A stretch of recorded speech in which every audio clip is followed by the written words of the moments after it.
মজার কবি সুকুমার রায়ের লেখা গোপ চুরি। হেড অফিসের বড় বাবু লোকটি বড় শান্ত, তার যে এমন মাথার ব্যামো কেউ কখনো জানতো?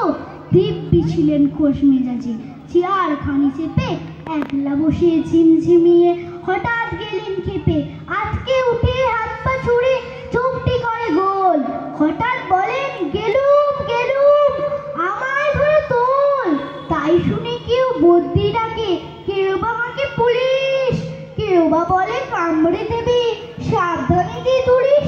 ব্যস্ত সবাই এদিক ওদিক করছে ঘোরাঘুরি, বাবু হাঁকে ওরে আমার গোপ গিয়েছে চুরি। গোপ হারানো আজব কথা, তাও কি হয় সত্যি? গোপ জোড়া তো তেমনি আছে, কমেনি এক রোদ। সবাই তারে বুঝিয়ে বলে সামনে ধরে আয় না, মোটেও গোপ হয়নি চুরি, কখনো তা হয় না। রেগে আগুন তেলে বেগুন তেলে বলেন তিনি, কারো কথা ধার ধারি নেই, সব বেটাকেই চিনি। নোংরা ঝাঁটা খ্যাংরা ঝাঁটা বিচ্ছিরি আর ময়লা, এমন গোপ তো রাখতো জানিস শ্যামবাবু তেল গয়লা। এ গোপ যদি আমার বলিস করবো তোদের জবাই, এই না বলে জরিমানা করলেন তিনি সবাই। বিষম রেগে বিষমকে দিলেন লিখে কথায়, কাউকে বেশি লাই দিতে নেই, সবাই চড়ে মাথায়।